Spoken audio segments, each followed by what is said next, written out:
Hello, John Gonzalez here. I was gonna do a quick video on a Formby style technique. George Formby was a popular uke player from the UK, and he had a lot of really creative strumming patterns and different strokes that he did that are a bit mysterious. And what I'm going to look at today is the split stroke, which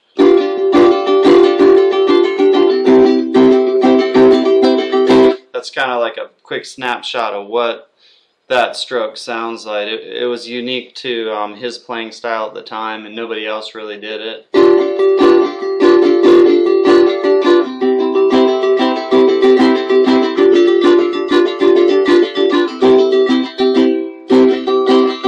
So hopefully you can kind of see, I mean, you can definitely hear, it's got a different sort of syncopated rhythm to it. And I have a couple of little written examples that are going to help understand why this strum is a little hard, because it's a bit counterintuitive as far as like the order of your down and up strokes. Most of us are used to learning strumming patterns from the perspective of, well, which directions are we strumming? And this one has a few hiccups in that. So let's just start with this. I'm going to attempt to hold this where you can see it. So this is a standard like 1 bar of 4/4, so we have 4 beats in this measure. And strumming would just be down, up, down, up, down, up, down, up, 1 and 2 and 3 and 4 and that's familiar to most people. It would just be 1 and 2 and 3 and 4 and down, up, down, up, down, up, down, up. So this one here is kind of an evolution from that. And here, rather than writing 1 and 2 and 3 and 4, I've written 1, 2, 3, 4, 5, 6, 7, 8, because we have 8 subdivisions in this bar. And if we look at the bottom below that, what the Formby strum, the split stroke, does is splits it up into some uneven groupings. So we have 1, 2, 3, 1, 2, 3, 1, 2. And I've circled the ones because that's where our accents are going to be. And below it I did some like really sweet math where it says 3 plus 3 plus 2 equals 8. And what that's meant to represent is the fact that we're taking these 8 beats and splitting them up into something that's a bit lopsided rhythmically. And the reason I changed the count rather than going 1, 2, 3, 4, 5, 6, 7, 8 is because it's just easier to organize in your mind if you realize you're accenting the 1 of each small grouping. So it'd be 1, 2, 3, 1, 2, 3, 1, 2, 1, 2, 3, 1, 2, 3, 1, 2.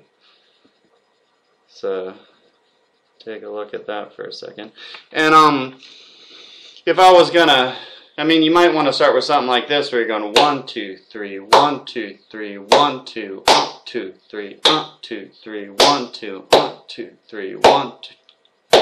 And every time it repeats back around, you have that short 1, 2, and then you're back to the 1, 2, 3, 1, 2, 3, 1, 2, 1, 2, 3, 1, 2, 3, 1, 2.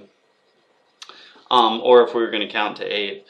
1, 2, 3, 4, 5, 6, 7, 8. 1, 2, 3, 4, 5, 6, 7, 8. 1, 2, 3. Right? And the other, so the next magnificent drawing I've made is going to show you how to strum this. Right? So there's our 1, 2, 3, 1, 2, 3, 1, 2. But what we have is a kind of an odd strumming pattern because we have down, up, down, down, up, down, down, up. So we have consecutive down strums, which is kind of weird. Usually if you go down, you follow it by an up strum. Down, up, down, down, up, down, down, up. And I'll kind of highlight the places where we have consecutive down strums. Yeah. Down, up, down, down, up, down, down, up. And it's kind of weird. Your right hand, scoot up so you can probably see a little better. So I'm going 1, 2, 3, 1, 2, 3, 1, 2, or down,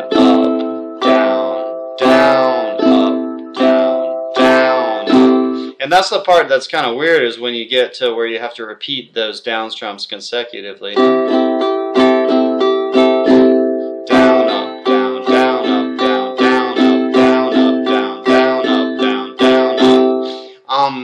And I mean, you could probably sit there and watch your favorite movie, Conan the Barbarian, X-Files, you know, whichever one of those two is your favorite movie, and just kind of get used to that.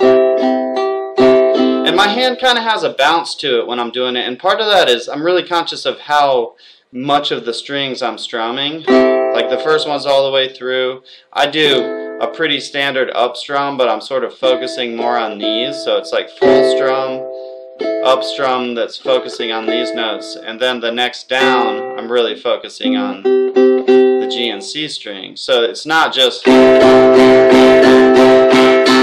an even strum through everything. Some of them I'm strumming really lightly on the G and C, others I'm catching more of the A and E.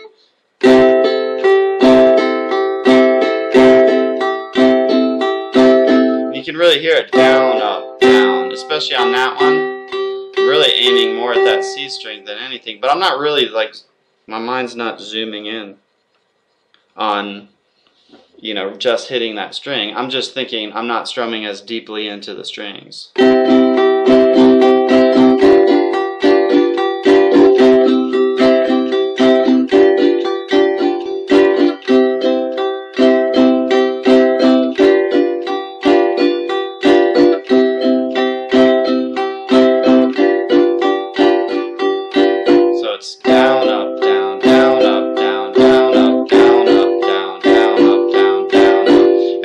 I'm playing here is just C to a G7, little reverse triangle. Down, up, down, down, up, down, down, up, down, up, down, down, up, down, down, up, down, up, down, down, up, down, down, up, down, up, down, down, up, down, down.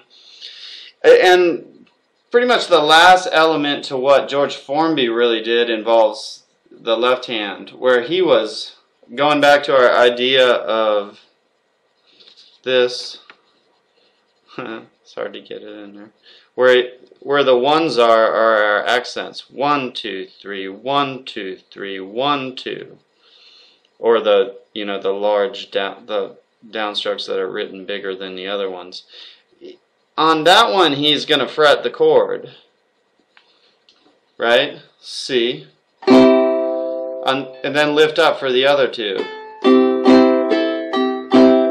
So you have the full C chord on 1, 2, 3, 1, 2, 3, 1, 2, 1, 2, 3, 1, 2, 3, 1, 2. So there's kind of a coordinational dance that's going on.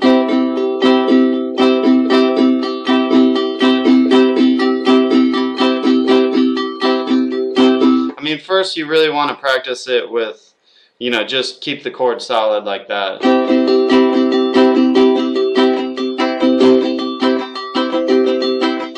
Until you get used to that, and then work in, and it kind of, it works well because the heavily accented events happen on conveniently accented beats, where you're playing that full C chord.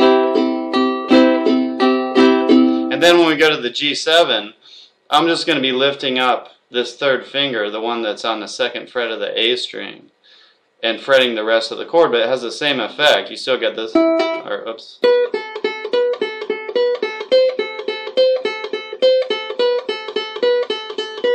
But I'm going to have...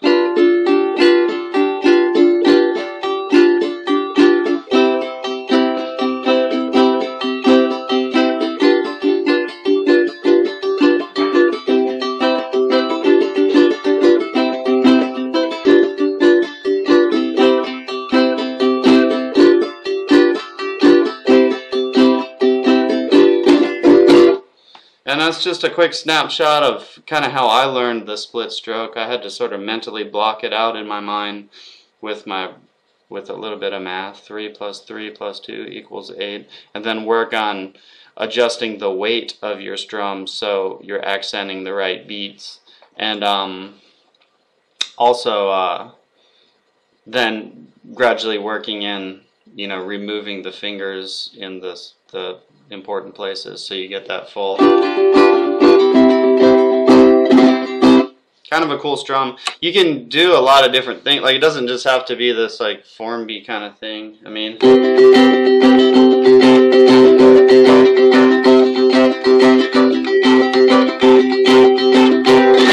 you can apply it to a lot of different things.